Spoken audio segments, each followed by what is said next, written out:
Well, ladies and gentlemen, hello. Welcome along to a brand new EFL season. I'm absolutely buzzing for things to start on Friday. I'm sure you are too. We're going to be focusing on the Championship in this podcast, and a lot's changed in the Championship. Leeds United are favourites for promotion this season. Will they live up to their billing after achieving 90 points last season? Surely 90 points again gets them into the top two, but can they do it, or could they underwhelm? Which of the three relegated clubs, Burnley, Sheffield United and Luton Town, are best placed for an instant return? For that matter, which of the three promoted clubs in Portsmouth, Derby County and Oxford United are best placed to survive after promotion from League One last season? And who could be the dark horses? Plenty to discuss then in this season preview.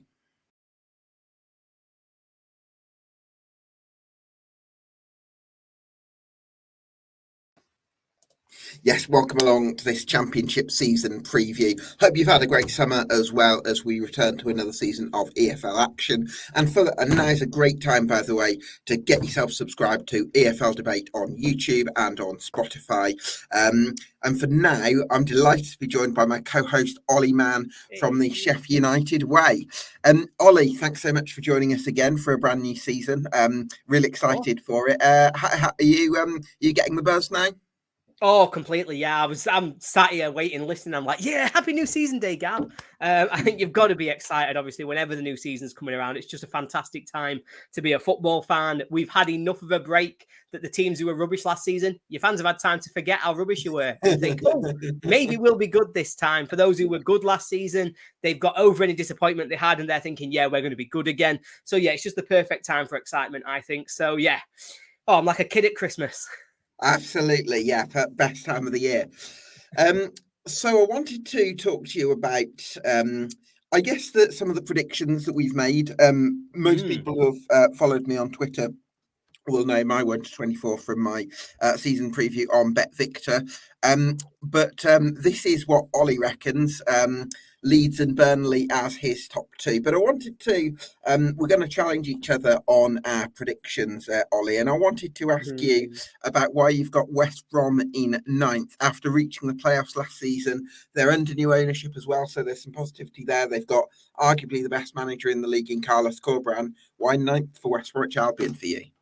Well, controversially, I think, peek behind the curtain.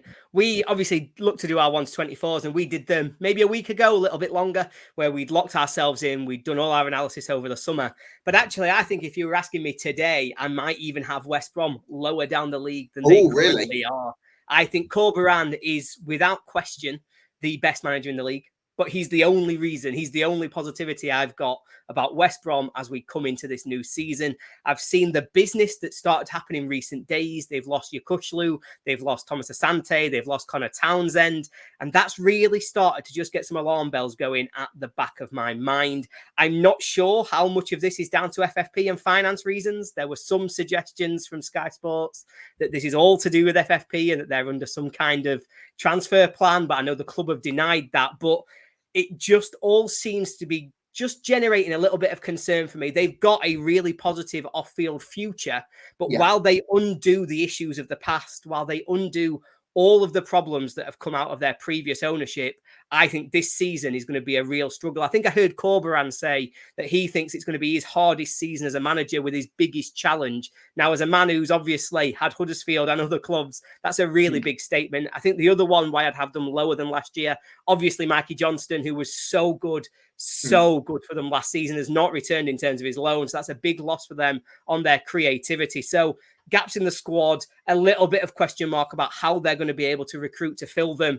And it means that Corberán is without doubt a positive, but it's the only one I'm looking at in their squad at the minute. I don't know if I agree with that. I agree they've lost 4 key players, 5 key players even, which is going to hurt you.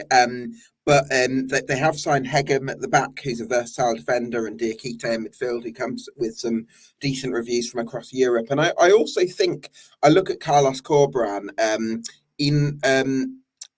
I think in 3 of his 4 seasons as a manager at Championship level, he's got a team into the top 6, and one of them was with Huddersfield, who he got to a playoff final. Now, I think West Brom are going to have a much better squad on paper than Huddersfield had in that 21-22 campaign. So I think that Carlos Corberán, with the right business in the last month of the window, can cobble something together and possibly get a team playing, especially given that we are looking at a weekend championship. Yeah, I think if any man can, it would be. Hey, that's going to rhyme. If any man can, Carlos Corberán.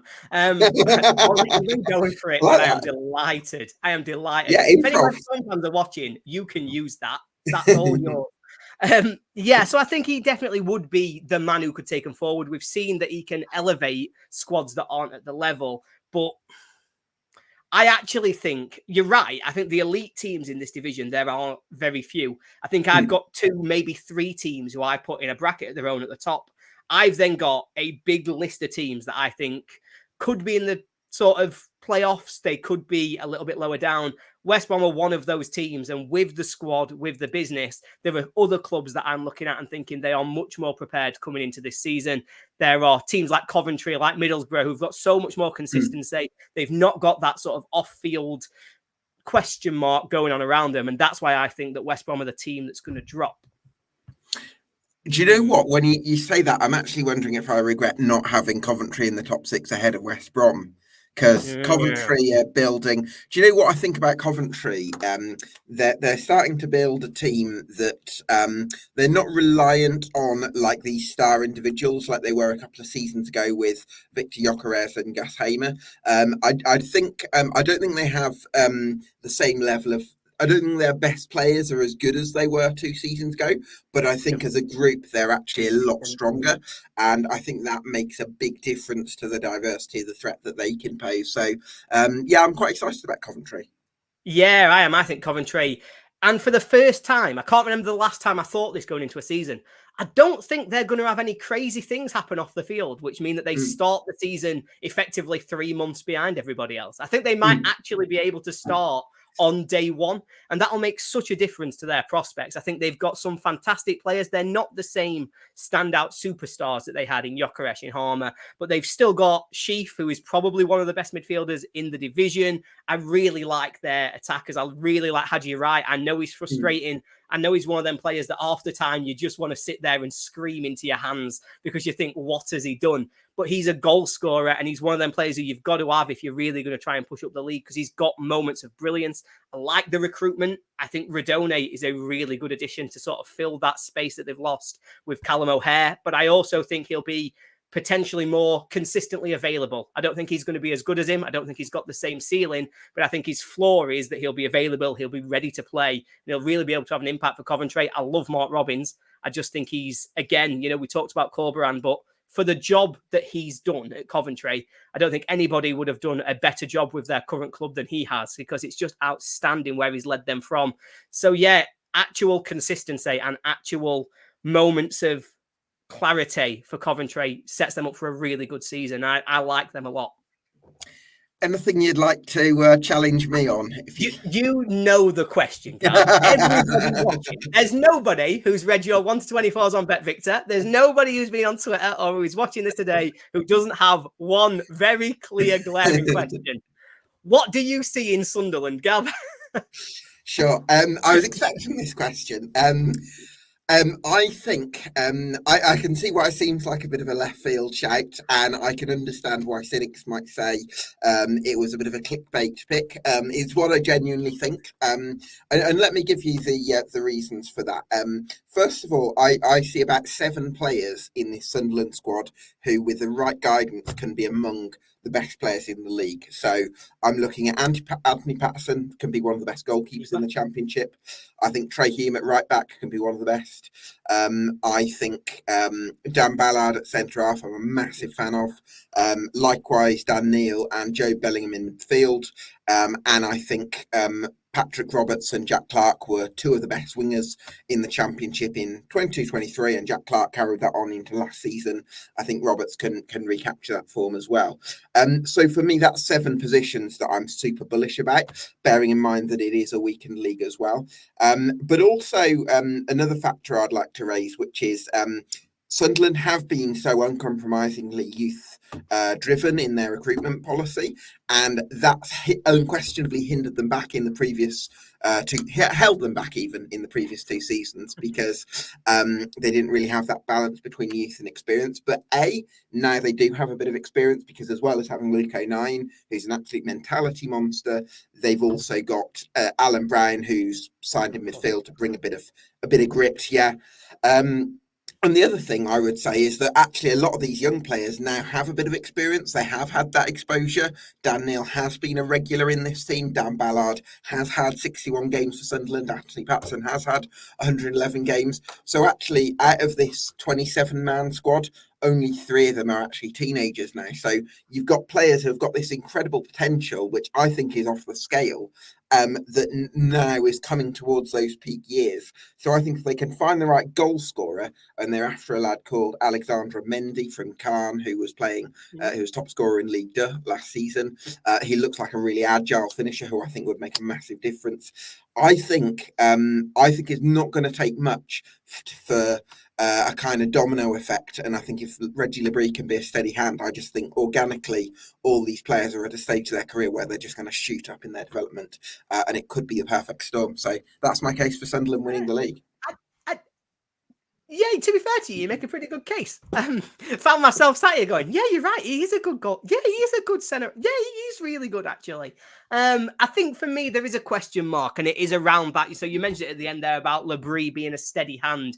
I think I need to see more from him. I think I need to actually know more or see more from Labrie before I'm willing to commit to what he could do for Sunderland. Because for me, with young players who are developing well, and without doubt Sunderland have developed some very well in recent years, they still need the right man. Obviously, they have had a fantastic development manager in the past. He's really brought them on. He'd really led the club consistently towards the top end of the Championship. And then following his departure, it fell apart a bit last season. They really did start to drop, and you can see that young players really need somebody to keep the hand on the tiller and really keep them moving forward. I don't know if Labrie is the man, but I also have screaming questions in my mind.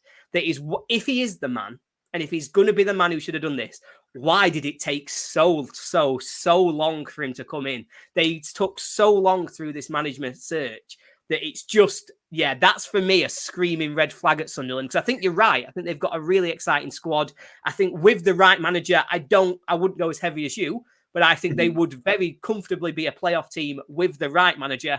I've just got no confidence that this is the man for it. And I think putting your eggs in his basket is a very bold claim this early on.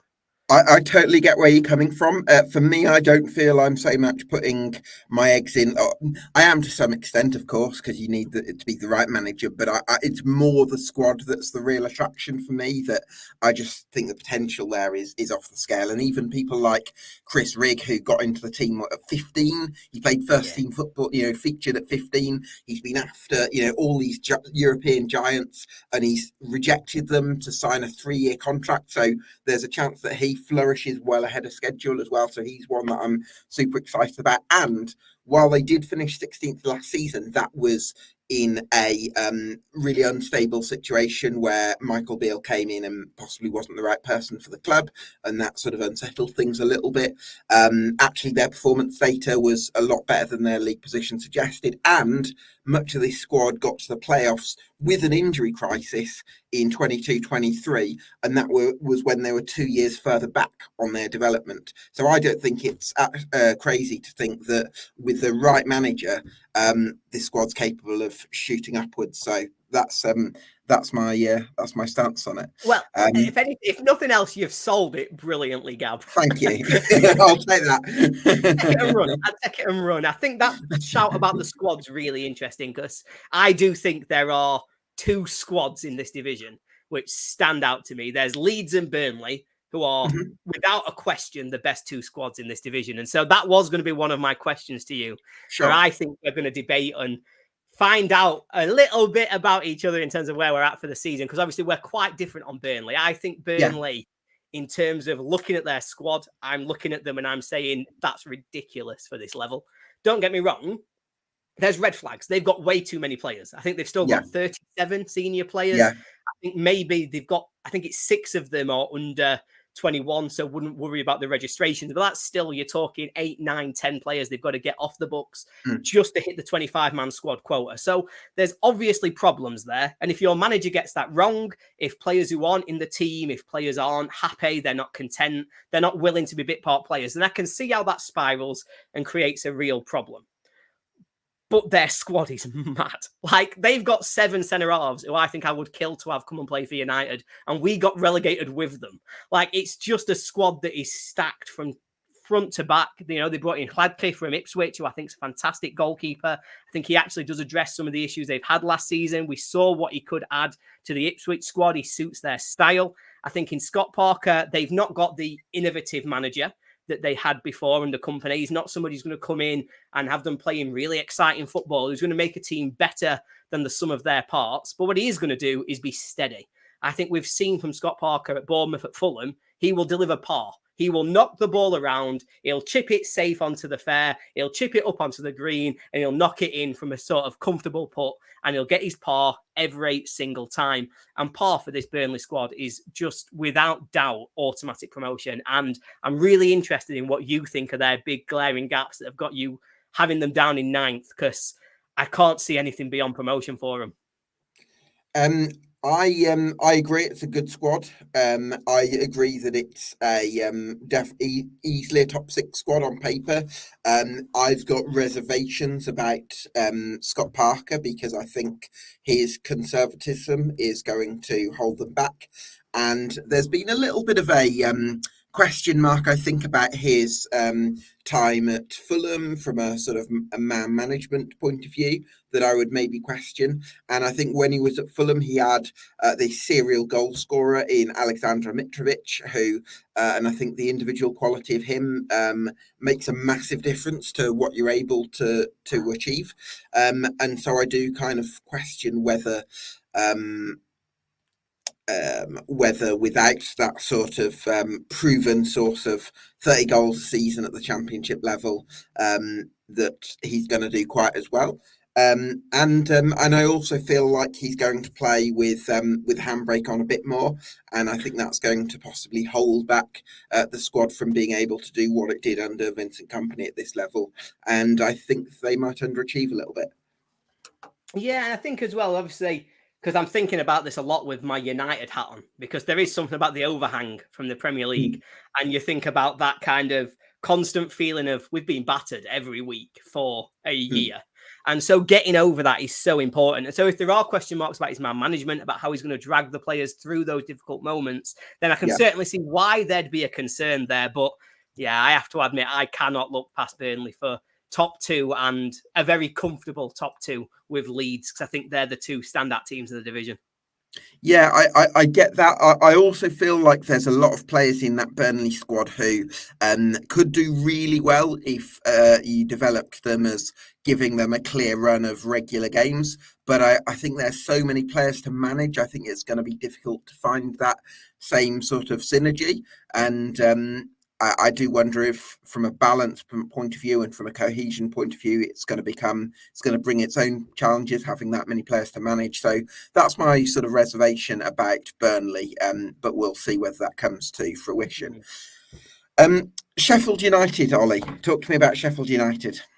Oh God, do we have to? Do we have to, Gab? I've got Sheffield United in 6th, and I'm not figured out yet whether this is my head completely being lost somewhere in the woods and me letting my heart give answers, or whether or not this is based on what I'm seeing from the club at the moment. I think I've looked at us through pre-season, and we're clearly trying something different. So we've come down from the Premier League. Last season, we were the worst defensive team in history, and arguably one of the worst Premier League teams in history. We were embarrassing sometimes. But we've changed it up. We've changed our system. So it's looking more like a 4-2-3-1 all the way through pre-season. So we have made a significant change to how we're trying to pull that together.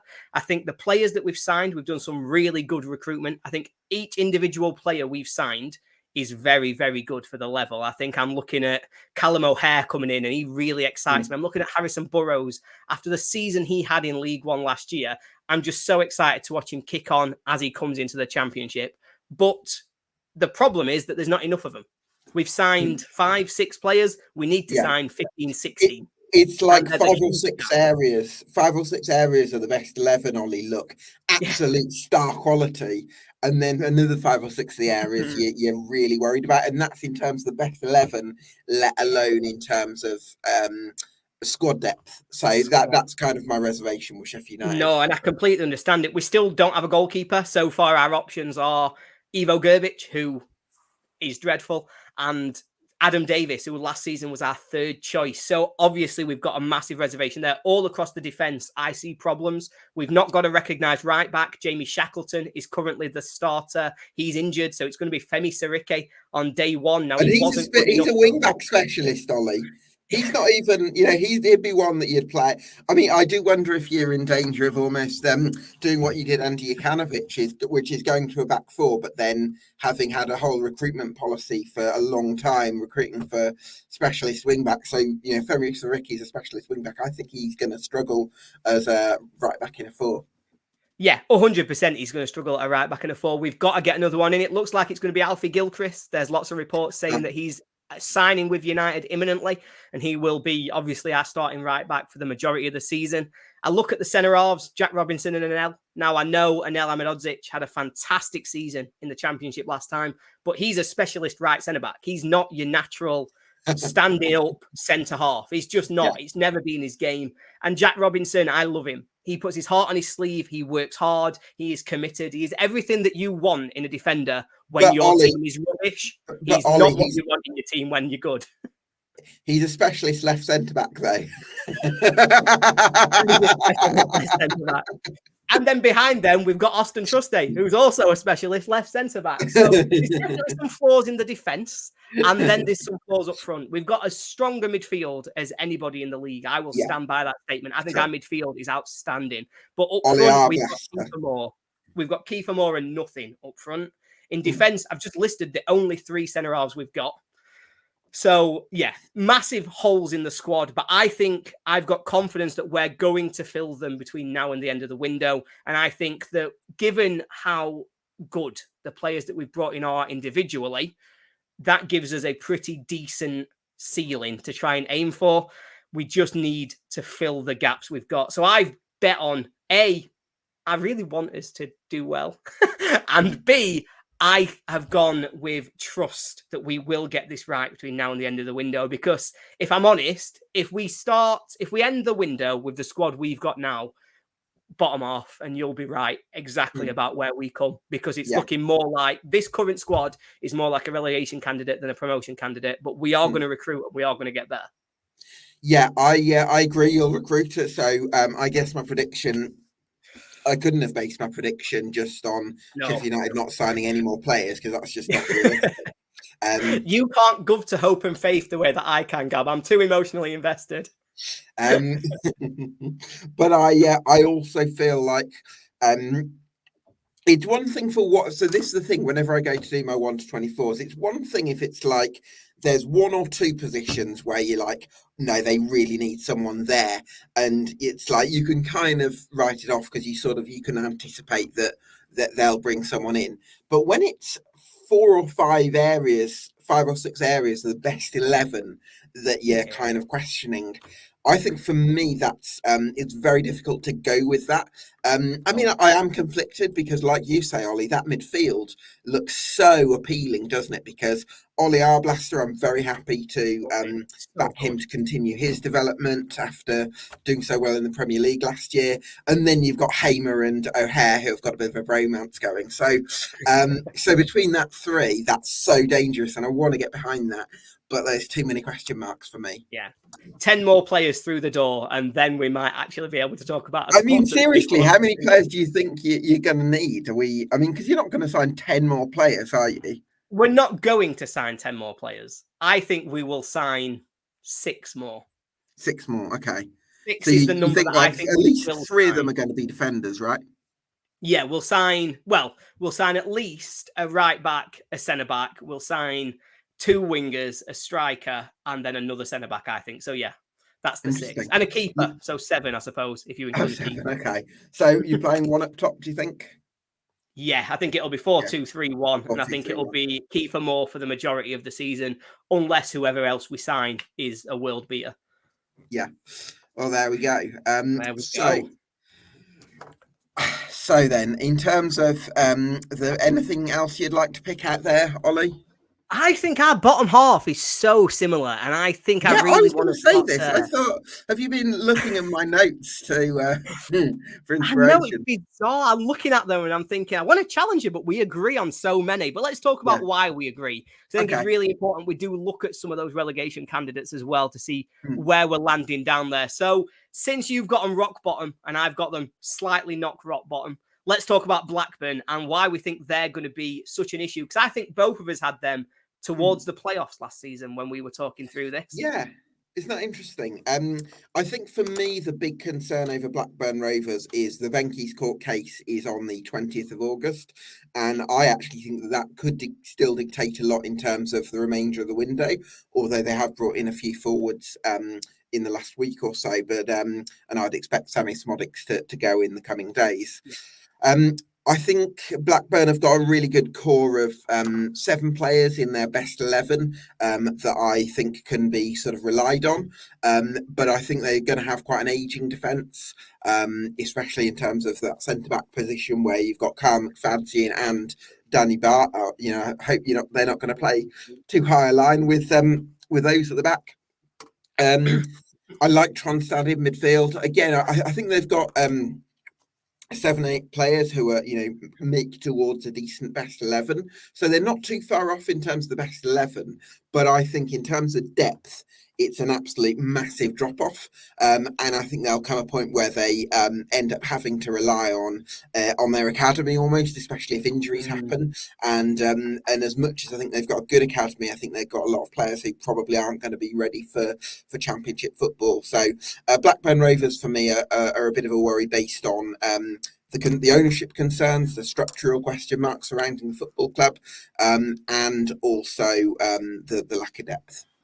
No, and I think that's a really good summary of where I'm at with them as well. I went back and checked because I was thinking about this, and we did a show, must have been in January last season, and we were talking about Blackburn as dark horses to get 6th. From that point onwards, from the moment that we sat down in January and said, are Blackburn going to make the playoffs? They only won 4 more games to the end of the season. They won 4 games in 2024 so far.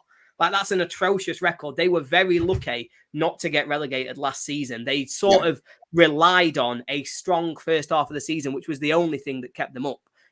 Almost from the point that Adam Wharton left, they seemingly just fell apart and never seemed to recover from this huge gap in their midfield of having had a player who was so good for the level. Now, I do really like John Eustace.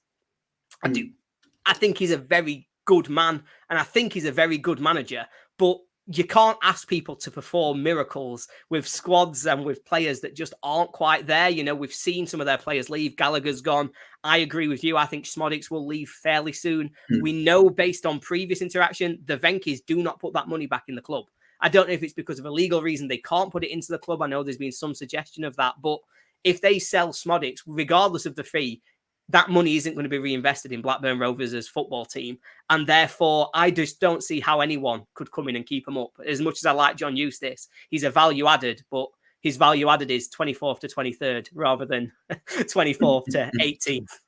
I'm glad you mentioned John Eustace, because I think if you wanted to make a case for Blackburn staying up, it would be based around him, because he had a similar task with my team Birmingham in the 22-23 season, when we had a decent enough first 11 but no depth beyond that, and a lot of it was youngsters coming into the bench and all that kind of thing. And he was able to keep such a happy ship and have got such a good relationship with the players and get the fans on side, and he had such good people skills still has, I'm sure, that he was able to build a team that stayed up. And as I'm saying that, I'm almost talking myself into it. But let's change the list. Blackburn in 15th, they'll be fine. Absolutely. If we're talking about managers who came into Birmingham, Gab, and had a significant impact on the success of your football club, shall we talk about why both of us think that Plymouth will go down? Let's do it. So, yeah, I mean, I've alluded to it there, but a very strong reason why I've lost all faith in Plymouth's ability to stay up is their appointment of Wayne Rooney. I just don't see it. I don't see how you could see what he did coming in at Birmingham last season and still think he was a viable option to take you forward in the Championship right now. I think Plymouth have been a fantastically run club for a number of years. You know, they've got so many managerial appointments right. They got Ryan Lowe in and he drove them forward. They got Schumacher in, he took them up. They have really started to nail that for continued progression. But for some reason this summer, they have gone against that policy. They seem to have gone against the things that they've done in the past of sort of picking in these young, exciting managers who are taking them forwards. I think they've done really well so far to not lose Michael Cooper or Morgan Whittaker. But again, there's still time left in the window. I know there's lots of rumours about Michael Cooper and where he could be going.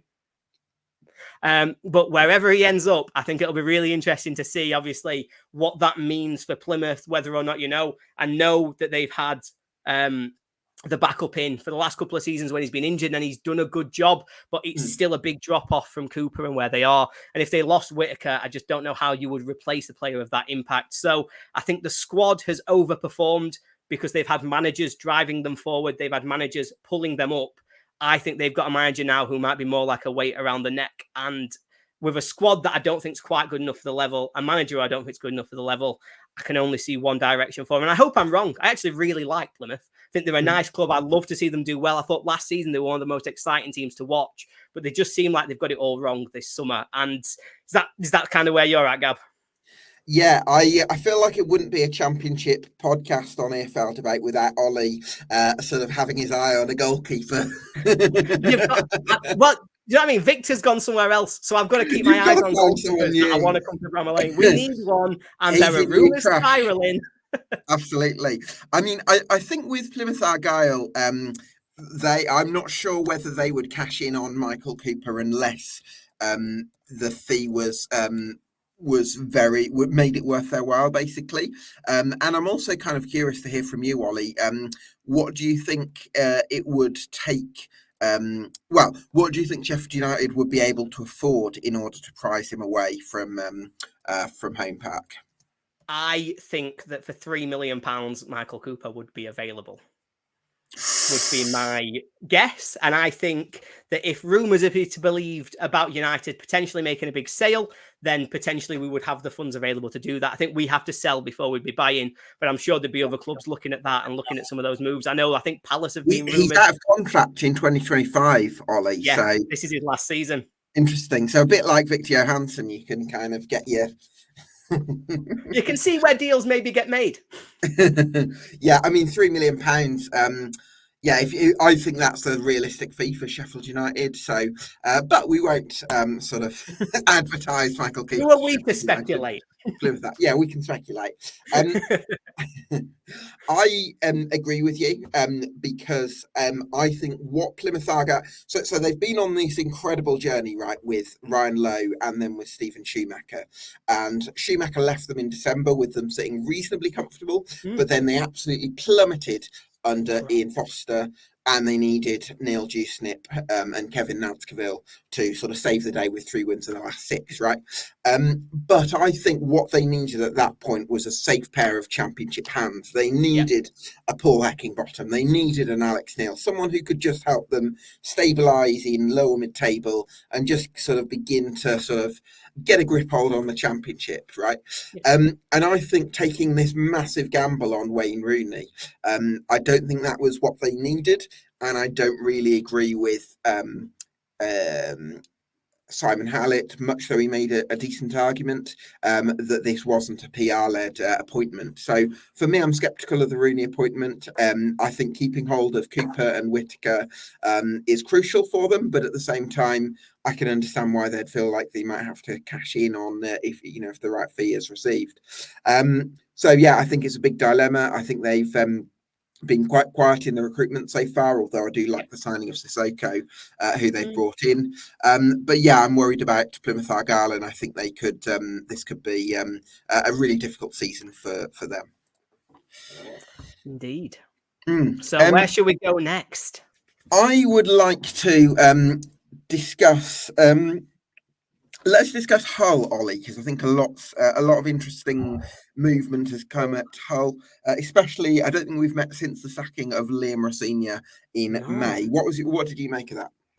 I couldn't believe that. I mean, it was one of them where, don't get me wrong, I didn't think he should have been. Even at the time, I didn't think he should have been. I think we did a show where we discussed it, but he was nominated for manager of the season last year. Yeah. And then they sacked him, and I couldn't get my head around why they've done this. It just feels like a real panic movement from the owner. He clearly wants to see progress. He wants to see a club that are pushing towards automatic promotion. He wants to see a club that at the very least are getting into the playoffs. And he'd funded that last season.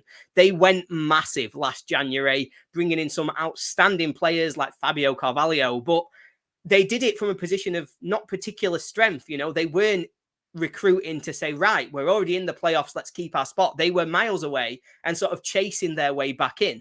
And so that felt like a huge gamble at the time. You then look at the business this summer and that there's not been that much of it. In fact, I think correct me if I'm wrong, Gab, because you might know this stat better than I do, but I think 85% of their goals from last season have left the club. And so they've got nothing left in terms of who's scoring their goals, in terms of the consistency. So they've lost all the players. They've lost a manager who, for all sort of people watching, we're saying this guy's doing a great job. He's dragging them above their level. He's really starting to put something in place. And so it feels like they've just had a summer implosion where they've lost all of the consistency and all of that goodwill they had starting to build around the club. And so it feels like a big year for their new owner. Since he's come in, he's got a lot of things right. He's got the fans on board. He's really re-engaged in terms of how they're associating with their football club. But now is the time that he might have made his first mistake. And if he has, how he adapts to that is going to be crucial, because I've got them dropping like a stone to 18th from where they were last year. And it wouldn't take a lot more for me to think, actually, they could drop further if they don't get this right. They've got a lot of recruitment work to do. Sounds like, I think today they've gone in for Tommy Conway, and they're going to be one of the teams that are trying to get him out of Bristol City. I think that's a decent move, but he's not the answer to the questions of what Hull City are going to need this year. So I think you can look at it in different ways. They've clearly incurred a lot of income from the sales of Jacob Greaves and from Jaden Philogene, and that could help them spend. I think I would rather have the players at this stage of the window than have the money, because I think even if everyone knows that you've got the money, you're going to end up getting held to ransom on certain deals, and the valuation goes up, and it makes it much more difficult to have a thorough, rigorous, thoughtful, well-balanced recruitment process. And I think things could get a bit messy at Hull, and that's my worry for them. And I also think sacking Liam Rosenior is going to be a mistake. I understand why the style of football might not have been to Ajan Ilijala's taste, but I also think that when you've got a manager that's really popular with the fans, that's really popular with the players, that's got great people skills, that's got a lot more right than they've got wrong since taking charge, that's overseen significant progress, largely without an out-and-out centre forward. And I think you try and build something with them. And I think it was a mistake for them to go away from Rosenior, especially to a manager in Tim Walter who has mixed reviews from Germany. So I'm apprehensive about Hull. They've got some money that might buy them the quality they need to beat the drop, but I'm not convinced. Yeah, I did manage, Gab, just to speak to a very good friend of the pod, Ant Norgraves, a couple of weeks ago, because I asked Ant about sort of his thoughts on Hull and where he thought they were, and he was definitely concerned about the lack of incoming transfer business this summer. He flagged up that sort of lack of goals, but he felt they were still going to be a comfortable mid-table. I think he felt as though we've maybe got them a little bit low, and he'd have them sort of more in that sort of 12th, 13th sort of position with potential to kick on. Tim Walter's an interesting one, because don't get me wrong, I do think they'll be very fun to watch. I think there's a chance that Hull will be the entertainers in terms of how they're going to try and play, but I don't think that's going to work out for them when they've not got any goals. Like, you're going to try and play open, expansive football, which is fine if you think you can outscore the opposition. I don't think they can. And so they might end up trying to play games to win 5-4, but finding out that they've got the players to lose 4-0. And that's a real concern. That manager has got to get so much right. Yeah, absolutely. Do you know, that's a really interesting point. I hadn't looked at it from that point of view. So yeah, that's a really interesting one. And I also think that with those key departures, like I've mentioned, Greaves and especially Philogene, who I think at his best is one of the best players in the league, is somebody like Jean-Michel Seri going to think, yes, I'm glad to be at Hull City. This is the place I want to continue my career, bearing in mind Seri, has this sort of European pedigree. I don't know. I'm a little bit apprehensive about how that's going to work out. And I think if they have a couple of injuries to your Louis Hoyles, your Alfie Joneses, your Sean McLaughlin's, your Regan Slaters, the people who bring that sort of synergy and grit, if you like, to Hull City, I think they could be in trouble. I'll let you pick the next one, Ollie. What takes you fancy? So we've not yet. We've neglected on our duties to talk about our new members of the Championship. We've not mentioned anybody coming up from League One. Both of us think that Portsmouth are the team best placed to come in, attack the Championship, and should be comfortable, safe day. What is it that's making you so confident about Portsmouth's chances of staying up?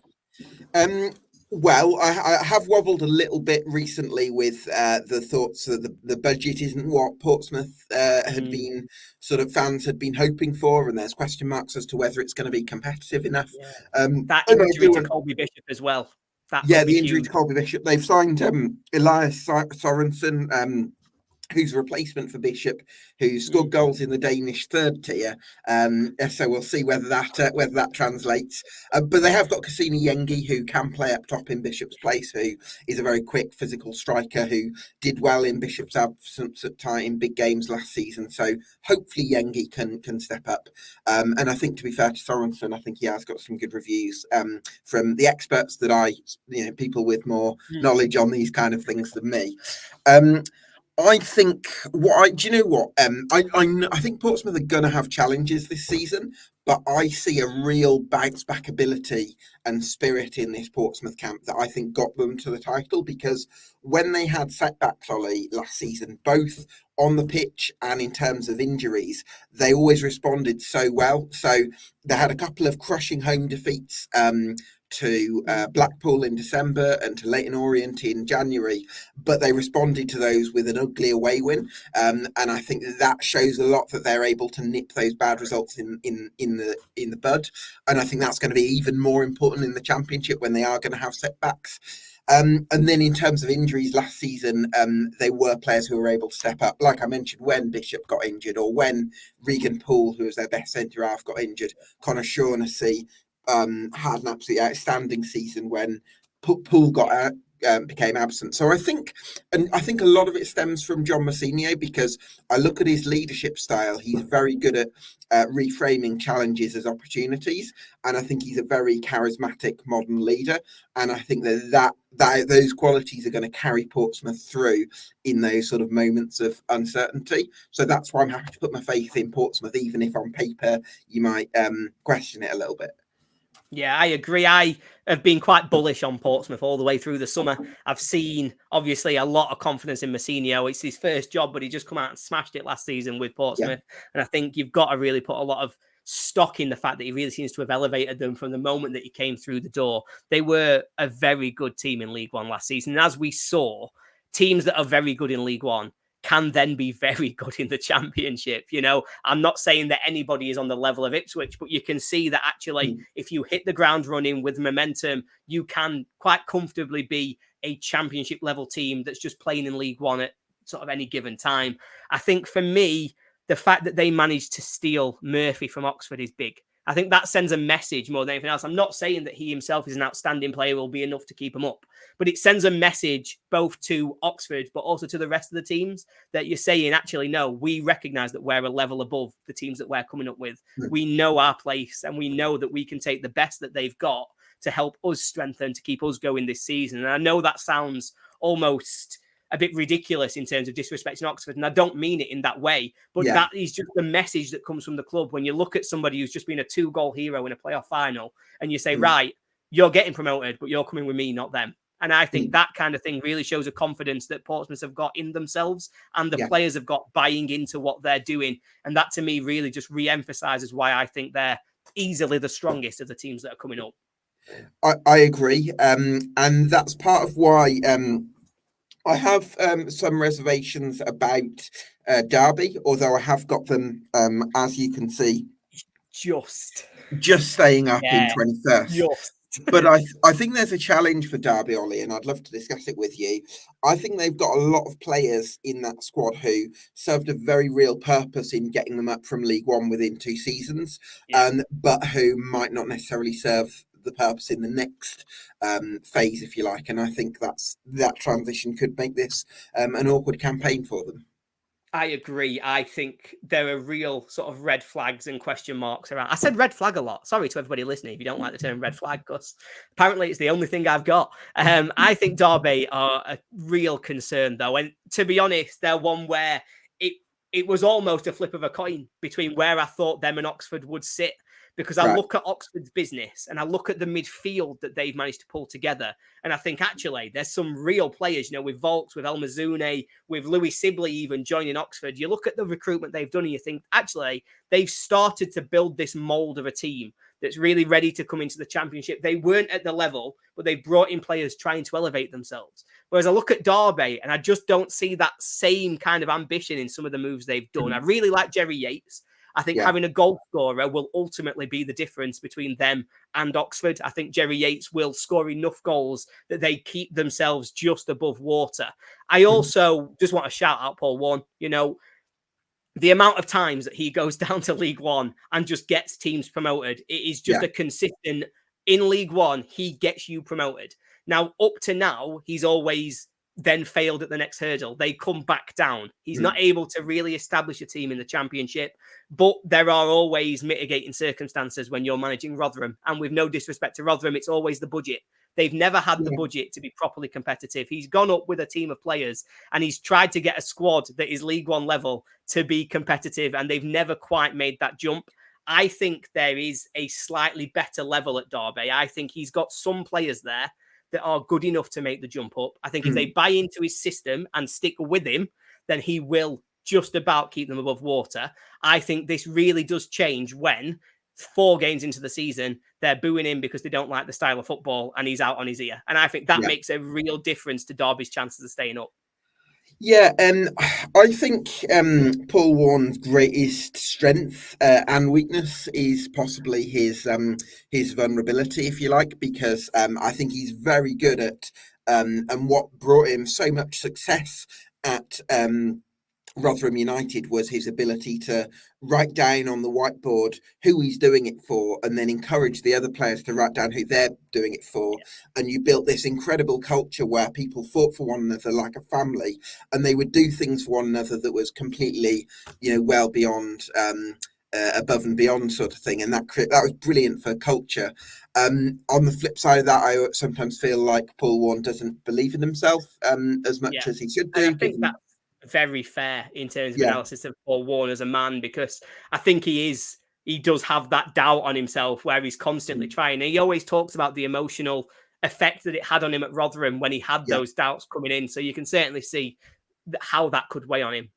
Yeah, absolutely. And then I also wonder if you'd put Warne in a similar category to Gareth Ainsworth, where he's able to galvanise people in League One, which counts for loads at what? That felt offensive.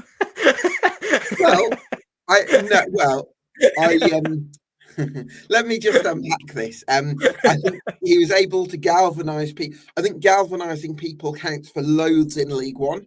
I don't think it counts for everything in the Championship necessarily, because I think the Championship brings a different level of tactical and technical nous that managers have got to live up to.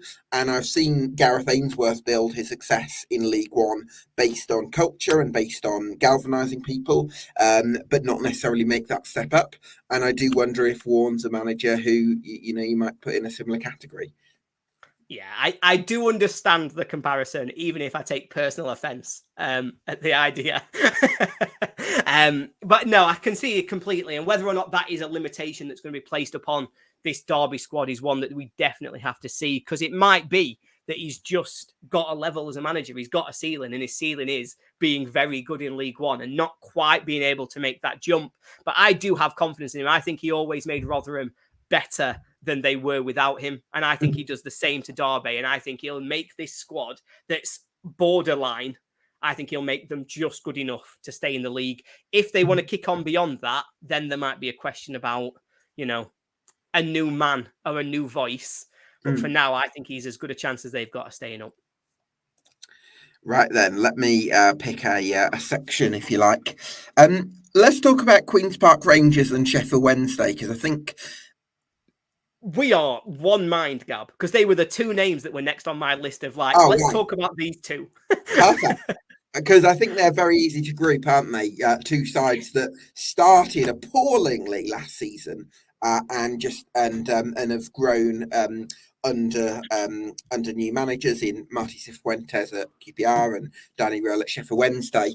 I've personally got Sheffield Wednesday finishing in the top 6 because I think after Röhl inherited one of the worst starts in Championship history, and he did actually lose 5 of his first 6 games, but the performances were much improved. Since then, it's been pretty much playoff form from around November for Sheffield Wednesday, and he's had a summer to recruit, and he signed a new contract, probably on terms that with Chansiri that would suit him.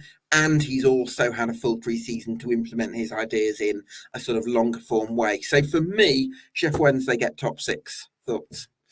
It makes me feel sick, Gab. Absolutely makes me feel sick. And the worst thing is, the reason it makes me feel sick is that I agree completely with everything you just said. I think we saw last season that Danny Röhl demonstrated himself to be a really top-level tactician for the Championship. I think he came into a Wednesday, we're talking about them and how bad they'd been on the pitch. They'd got off to the worst start in Championship history, but they had a squad that just wasn't competitive. They weren't at all ready. I think if anybody went through their squad 1 to 25, or even just the starting 11, 1 to 11, you're picking out 8, 9 players who weren't good enough to play in the Championship, and he made them better than that. He made them a very good Championship team, capable of taking on just about any other team in the league. There were moments where obviously they tried to play their way and got found out. I'm thinking the away games against, I think it was Ipswich, where they got done 6-0. And you think, well, you know what? Maybe he's learned from that. Maybe he's learned the limitations, and maybe that'll actually stand them in better stead now for attacking the Championship this time, to know how to face those tough away games. I think the signings they've done this summer look great. I really like some of them. Obviously, Nathaniel Calobar has got a lot to prove still in terms of consistently performing, but on his day, he's going to be a very good operator in this league. Jamal Lowe, I really like in terms of bringing them more goals. Up front, always been Ollie, imagine, by the way, a front 3 of Anthony Masaba, Jamal Lowe, and JD Kasama. All 3 have pace and power, and in transitions with Barry Bannon feeding them through, and Svante and Jelson getting on the turn, who they've signed from Sweden, I think. Yeah. I'm actually really excited to see how. I don't expect you to be excited, but I'm really excited to see how they.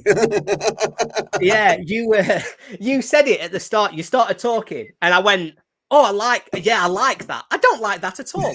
Everything you say, any team over the Wednesday, I'd be like, "I really like these lot. They look like they're going to be good." But no, I can't bring myself to. I don't like it at all, Gab.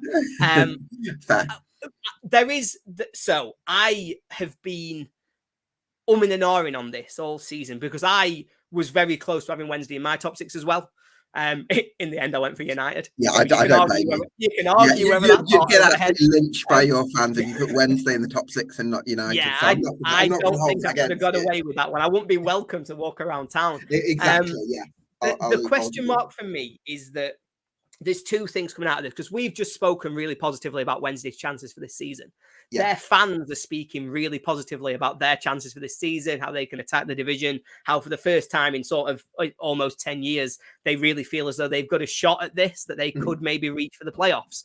That brings with it a heightened expectation that isn't just going to be a heightened expectation with the fans. They'll understand. They will be sensible enough to know if they're 14th come November, their fans will still go, well, this is progress. We've still got the right man. We're still in the right place. Yeah. Dejphon Chansiri is not known for his common sense. If the expectations for him have gone up And if he's expecting them to come sixth and make the playoffs, he could do something really stupid, because that's just the kind of man he's been while he's been in charge of Wednesday. Yeah. And that's the only hope that I can, in fact, sorry, that's the only potential risk they've got. Is that they, Freudian slip there, Ollie. Oops. Because that's the only thing there, because I think without Röhl, this does all kind of fall apart a little bit. This is a club that's being put on that man's back, and he's going to carry them to somewhere potentially really special for them. It's just that they've got a lot of expectation on him now. And so I hope that Chansiri understands it. I hope the fans understand it, because I think this could potentially be a really great time to be a Wednesday fan, because they do look like they're on a really positive trajectory. They've done good business this summer. They've got the right man in charge. And I'm just going to go throw up. So I'll be back in 2 minutes. You know, I'll calm myself down. I'll have some kind of spa to make myself feel normal again. So let's talk. So we've talked a lot there about Wednesday, the impact of Danny Röhl, how he drove them forward, and how we expect them to kick on this season. Yeah. We mentioned Martí Cifuentes and that QPR are a very similar group. Why do both of us think that Wednesday will be better than QPR, given that actually last season QPR finished higher than Wednesday? Cifuentes had as good an impact as Röhl did when he came into QPR. He turned them into a top 6 team. He got their defense to be, I think it was 4th best in the league on XG ratio when he came in. So he had a fantastic impact. So why do you think Wednesday are, for both of us and for a lot of people looking at it, expected to make much bigger strides than QPR? Part of it is instinct, where I think Danny Röhl is the highest potential manager in the Championship, and I don't get that same gut feeling with Martí Cifuentes, much though I really like the impact that he's had at QPR as well. The other factor I would say is that while QPR added really well in January, signing Lucas Anderson, who was a player I really like, I also feel like in terms of pace that we've mentioned with Wednesday, they've got Masaba, they've got Gassama, they've got Lowe, and they've got players who can feed them. I don't necessarily see that pace at QPR, and I think that's going to be a problem if you want to be an underdog that really packs a punch. There you go. So we'll see. That's kind of why I would kind of edge towards Wednesday over QPR. But I've asked myself that same question, so I'm glad you've sort of explored that one. I asked myself it, and I think my reasoning was purely based around, I think QPR would probably, I think if QPR's entire team stays fit, I think I probably would have QPR above Wednesday. But I think there's a huge risk that if Steve Cook gets injured, if Jake Clark-Salter gets injured, they lose so much. You saw the impact of Steve Cook on their team last season. When he played, they were very good. When he didn't play, they lost almost every game. Also, I would kind of caveat that particular one by saying they've got Liam Morrison on loan from Bayern Munich, and you could argue that he could bring a bit more ball-playing talent than maybe Steve Cook would be able to as a veteran. But I do take the point on board in terms of depth. It's a lot more limited, isn't it? That was the big thing for me. When I looked at it, I just thought there were some risks around QPR. I think they'll be more than fine in terms of staying up. I think they'll be a good team to watch. But I agree with you. I think Röhl's the higher potential manager. And as I look at the squads, I do think Wednesdays is probably just a little bit, gets the edge from me. Yeah, I like their business this summer for sure. I wanted to, unless there's any more that you would want to pick out. There's one team that I want to ask you about in the context of news that has come out in the last 48 hours, and that's Norwich City. Yeah. Gabi Sara has left to go to Galatasaray. There were rumours that I've seen going around today that John Rowe might be the Somerville replacement at Leeds. If that deal goes through, having already lost Sara, how much does that affect Norwich's placement for you? And do you see them dropping significantly away from the playoffs, or do you still think they'd be competitive? I think, one thing I would say is that I think sometimes having clarity over the futures of your star players, it can be as important as keeping them, because I also think that if let's say Gabriel Sara hadn't gone yesterday, but he stayed until the 2nd of September or whenever the transfer deadline day is, and it hung over the club, and then they were scrambling, for a loan at the last minute. I don't think that would be particularly healthy. I think you want to plan with clarity, and at least the fact that it's gone through now, and they've got some, I think it was 18 million they got for him, which is a big chunk of money at championship level. I don't think that's exclusively negative, with the obvious caveat that they've got to replace him adequately. And yes, Johnny Rowe would be a huge loss after his output last season, especially having looked sharp in pre-season as well. Although I think he's more of a goal scorer than a creator, so whether he'd be quite up to replacing Somerville, I think would be a question mark. So where was I? I think in terms of those two key departures, if the second one happens, that is going to have a hit. But Hofthorpe does have a good reputation in Denmark, and I think he's got some really good ideas. I don't necessarily see Norwich getting the top 6 this season, but I think they're going to make stylistic and developmental progress. Yeah, I think that sounds fair. I agree. I think they'll be an entertaining team to watch. I think they're an interesting one to keep an eye on. But I agree. I think they'll fall short of the playoffs. How much they'll fall short by will depend on whether or not that second piece of business goes through. Absolutely. So I wanted to finish off by looking at some championship predictions, if you fancy, for the opening day. If you fancy it. Okay. So Friday. Let's start with the Friday nights then. Blackburn v Derby County. Oh, God. A battle of the perennial relegation targets, as we've just talked about. Two clubs who I don't think either of us have any confidence for. But I think, given the wider concerns, given that we have sort of talked about there's a cloud hanging over Smodics, there's a cloud hanging over Blackburn a little bit more generally, I'm going to reckon that Derby win this. I think they'll have a celebration on their start back in the Championship, and I reckon it's going to be 2-1. 2-1 Derby, there you go. I'm going to say I think it might be a stalemate. I'm going to go for 1 apiece. Preston against Sheffield United. So we alluded to it before, but there's huge gaps in United's current squad. There's gaps in our current starting 11. We've not got a goalkeeper. We don't know if Gilchrist will be there in time to maybe start on the first game. We've not got a right winger. We've not necessarily got a striker. Moore's injured. And so with all that context, I think United might start slowly. And I'm going to have a really, really depressing drive home from Preston on Friday night. I think Preston win 1-0. Interesting. But then you've got Harmer and O'Hare. Are they gonna? I don't know if I can see United not scoring with Harmer and O'Hare. I'm gonna go 1-1 again, I think. So Cardiff against Sunderland. Cardiff against Sunderland. I tell you what, we didn't talk about them. I love Cardiff's business this summer.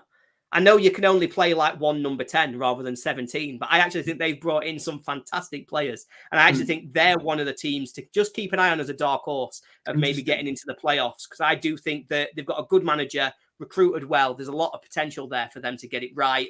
I, just to annoy you as much as anything, think they'll win this first game. I'm going to say 2-0 to Cardiff. You'll say 2-0. Okay, I'm going to go 3-1 to Sunderland. Hull against Bristol City. Hull against Bristol City, 1-1. 1-1. We've not spoke about Bristol City yet, but obviously we've not spoke about them because they always finish 12th. Yeah, I think Bristol City are building an energetic, vibrant side. I think they've had better preparation, so I think that translates well to a positive start. I am going to go with 2-0 to Bristol City. Ooh. A lot of away wins here. We think I know, away yeah. teams are doing well. Leeds United against Portsmouth. It's a really tough start, that, for Portsmouth, because we've spoken about how we like them, but I think Leeds are the best team. I think they're going to win the league. I think they're going to start really well. I'm going 3-0 to Leeds. 3-0 to Leeds. I'm going to go 1-0 to Leeds. I think Portsmouth are going to keep it tight, but I think Leeds will just nick it. Yeah. Can see that. Middlesbrough against Swansea. Middlesbrough most improved team. I think they're going to be a real contender. I've got them third in my predictions. I think they're going to beat Swansea, start well. Latty Lath is my outside shout for top scorer. So I'm saying 2-0, 2 goals for Latty Lath, and a comfortable start for Middlesbrough. 2-0, you're saying? 2-0. 2-0. Swansea, I'm going to go, 2-1 Borough for me. Millwall versus Watford. Two teams who I have genuinely no idea what to expect from. I think both of them are low-key potentially going to be rubbish, but I'm not fully behind my statements yet. I think this is going to be a rubbish first game regardless. 0-0. 0-0, says Oli. What am I going to go for? Millwall against Watford. I think I'll probably go with Millwall getting a good start. I'm going to say 1-0 to the Lions. So, Oxford United hosting second-tier football for the first time since 1999. They're at home to playoff semi-finalists from last season, Norwich City. I love a promoted team at home first weekend. I always think that's a good place to be. 1-0 Oxford. 1-0 Oxford, there you go. I'm going to go 2-2. I think it's going to be a good game with lots of goals in it. 2-2 for me. QPR versus West Bromwich Albion. 2-0 QPR. 2-0 QPR, there you go. I don't know where the goals are coming from because I don't think QPR have necessarily got a fantastic goal scorer, but they're still going to score 2. Interesting. Well, I go for the same. I think I'll go for 1-1 actually. I think I'll back West Brom to get a point there. Stoke against Coventry. Coventry are going to start this season well. I think Coventry are going to have a really strong August, and I think they'll start by winning 2-1 away at Stoke. 1-2, says Oli. What will I go for? I think I'm going to go with you, I'm going to go 2-0 to Coventry. And coming into the last couple on Sunday, Sheffield Wednesday against Plymouth Argyle. Ugh, God. Wash my eyes out. 3-0 Wednesday. 3-0 Wednesday. Joe, I could see something similar. I'm going to go, I'll say 3-1 Wednesday. I think maybe Morgan Whittaker might get a goal for Wednesday are going to press them to death. Yeah, possibly. Imagine them playing out from the back and then those quick front three hitting them. Yeah, I could see it. Luton against Burnley. Clash of the relegated clubs. This is a bizarre one. And obviously we didn't talk about Luton because both of us have them, I think, 4th. And I think we both just kind of thought, well, consistent. They're consistent from where they were last year. They've hardly lost any players. They had a really poor end to last season, but they're Luton and they're just always going to have a minimum level. But Burnley, I've already gone to bat for them, I think. And I don't think they'll get off to a perfect start. 1-1. 1-1, says Oli. I'm going to go, what will I say? I think 2, am I going to say Luton? I'm going to say 2-1 Luton. And there you have it. Oli, thanks so much for joining me on this season preview podcast for the Championship. It's been a pleasure to have you on, as always. Some exciting stuff for Sheffield United way coming up this season then? Yeah, completely. Obviously, we're going to try and keep going with some of our consistent stuff. So we always have match previews on for every team that we play against. So obviously, we'll be playing against your teams at certain points. So please do check those out and try and make sure we're getting things right. We'll have match reactions coming after each game. If you want to see people cry when we lose, definitely is the place to be. But, we also like to try and give some good analysis and to be quite balanced. Hopefully, we're going to have a little bit more content that's a little bit broader, where we're talking more about general tactical themes. We're talking a lot more about the Championship as a whole, because it's just a fantastic place to be. And even though everybody wants to get promoted, I am excited to be back in the Championship because the Premier League's horrible. Yeah, much more fun over here, I think. Yeah. So, Oli, thanks so much for joining me. Thanks to you for watching at home this Championship season preview here on EFL Debate. And we'll see you again very soon.